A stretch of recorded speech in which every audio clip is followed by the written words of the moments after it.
Қызыл судан қиналып қалған аягөздіктерге асарлап жиналған көмек жөнелтілді. Павлодар облысы Жас Отан жастар қанатының ұйымдастыруымен 5 күн бойы қажетті заттар қабылданған гуманитарлық керуен түнде Шығыс Қазақстан өңіріне бет алды. Ұйымдастырушылардың айтуынша, игі шарадан аймақтың бірде-бір ірі кәсіпорны тыс қалмаған.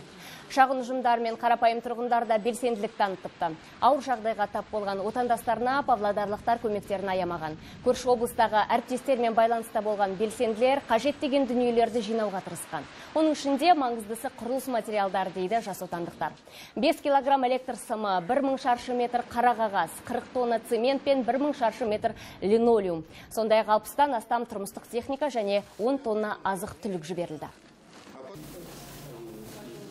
Су астынан қалып жатқан үйді төсек орындар ең қажетті деп ойлаймыз. Осы төсек орындар жинадық. Ол матрастар, жастықтар, көрпелер 1000-нан астам жиналып жатыр. Және де осы біздің мектеп оқушыларына канцелярлық жабдықтар жинадық.